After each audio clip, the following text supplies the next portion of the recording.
السلام علیکم ناظرین۔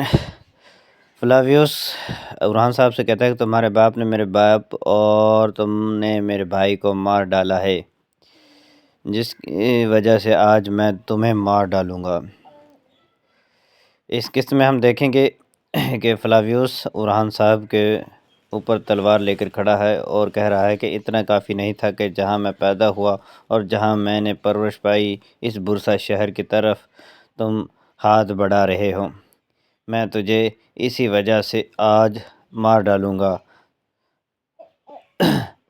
اب تم قیمت ادا کرو گے۔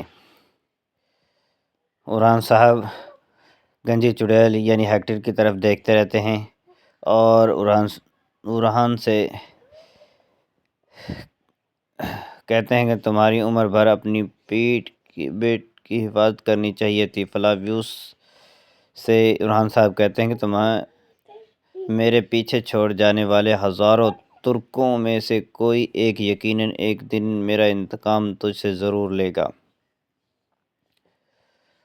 گنجی چڑیل کے آدمی فلاویوس کو دیکھتے ہیں کہ یہ ارحان صاحب کو قتل کیوں نہیں کر رہا۔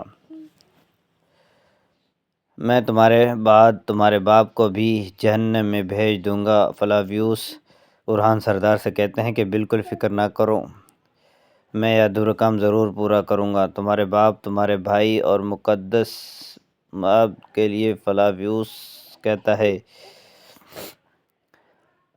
خداوند یہی چاہتا ہے۔ ہیکٹر کہتا ہے کہ خداوند یہی چاہتا ہے کہ ارحان صاحب کو فلاویوس قتل کر دیں۔ فلاویوس تلوار کو آسمان میں لہراتے ہیں اور گنجی چڑیل کا بیٹا بھی اس منظر کو دیکھ کر بہت خوش ہو رہا ہوتا ہے کہ اب ارحان صاحب کا سر قلم کر دیا جائے گا۔ ادھر ہیکٹر بھی اس منظر کو دیکھ کر بہت خوش ہوتے ہیں۔ فلاویوس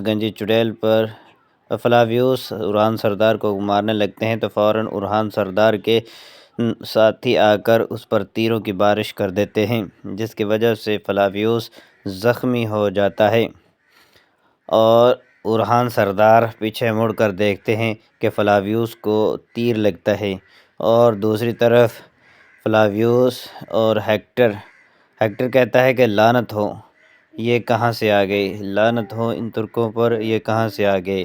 اور فلاویوس کا بیٹا بھی کہتا ہے کہ لعنت ہو، وہ بہت عجیب ایکشن کرتا ہے۔ ادھر ارحان سردار کے سپاہی تیروں کی بارش کر دیتے ہیں۔ ہیکٹر کی حفاظت کریں، سپاہی کہتے ہیں، اور یہ کہہ رہا ہوتا ہے کہ ہیکٹر کی حفاظت کرو کیونکہ تیر بہت زیادہ آ رہے ہیں۔ دوسری طرف فلاویوس اور ارحان کی آپس میں لڑائی ہوتی ہے اور ارحان سردار اور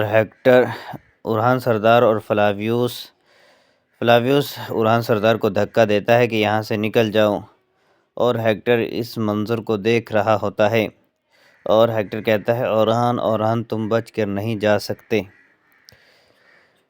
وہ پیچھے پکارتا ہے لیکن ہیکٹر کہتا ہے کہ اپنے سپاہیوں سے کہ اس کے پیچھے جاؤ اور اس کو پکڑ کر میرے پاس لاؤ۔ اتنے میں ہیکٹر تیر چلانے کی کوشش کرتا ہے کہ ارحان صاحب کو پیچھے سے تیر چلاؤں، لیکن اس کو تیر کے سامنے فلاویوس آ جاتا ہے اور کہتا ہے کہ نہیں ہیکٹر، اب یہاں سے جلدی سے نکلو ورنہ ہم ارحان سردار کے سپاہیوں کے درمیان پھنس جائیں گے۔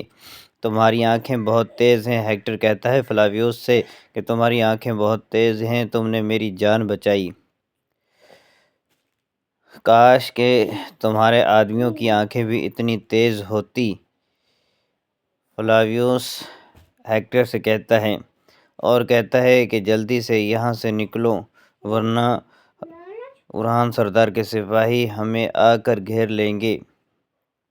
ارحان سردار دوسری طرف جا کر اپنے سپاہیوں کے پاس پہنچتے ہیں جہاں پر فلاویوس نے اور ارحان نے ہیکٹر کو پھنسانے کے لیے جال بچھایا تھا۔ اور فلاویوس نے ایک جھوٹ موٹ کے سپاہیوں کو مارا تھا، لیکن وہ ایسے ہی لیٹے ہوئے ہیں۔ ایک سپاہی کہتا ہے کہ ارحان سردار کو اپنی آنکھیں کھول کر کہ کوئی ہمیں دیکھ رہا ہے۔ اتنے میں ہیکٹر کے آدمی آ جاتے ہیں، وہ کہتے ہیں کہ اب ہم تمہاری نسب کو ختم کر دیں گے۔ اتنے میں پیچھے سے ارحان سردار کے سپاہی آ جاتے ہیں اور ان کے آپس میں لڑائی شروع ہو جاتی ہے۔ تو سب سے پہلے ارحان سردار اسی ہیکٹر کے آدمی کو مارتے ہیں جس نے کہا تھا کہ اب تمہاری نسل کو ہم ختم کر دیں گے۔ ارحان سردار کہتے ہیں میرے آباء و اجداد اور میرے نسب پر حرف اٹھانے والے کا اسی طرح خاتمہ ہوگا۔ تم عین وقت پر پہنچے ہو، اپنے سپاہیوں سے کہتا ہے، اور سپاہی کہتا ہے کہ اس بارے میں فلاویوس نے ہمارے ساتھ غداری کی ہے، اس کی ایک ایک قیمت ضرور چکائے گا۔ اور ہیکٹر کا بیٹا اس چیز کو دیکھ رہا ہوتا ہے، اس سارے منظر کو دیکھ رہا ہوتا ہے۔ حضور فلاویوس نے اس نے ہمارے ساتھ ایسا کیوں کیا؟ سپاہی کہتا ہے کہ اس نے ہمارے ساتھ غداری کیوں کی؟ ارحان سردار کہتے ہیں کہ وہ ایک گیدڑ ہے اور گیدڑ ایسے ہی کرتے ہیں۔ اس نے وہی کیا جس کی اس سے توقع تھی۔ خلیل سپاہی کہتے ہیں کہ اس کی فطرت میں ہی دھوکہ تھا اور اس نے ہمیں دھوکہ دیا، لیکن ہمیں وقت درکار ہے۔ ارحان سردار کہتے ہیں اور چلو اتنے میں جیر کوتائی اور بوران سردار بھی ارحان صاحب کے پاس آتے ہیں اور کہتے ہیں کہ حضور آپ ٹھیک ہیں؟ تو ارحان سردار کہتے ہیں کہ ہاں میں ٹھیک ہوں جیر کوتائی صاحب۔ اب ارحان سردار کہتے ہیں کہ اپنے شہیدوں کو لے کر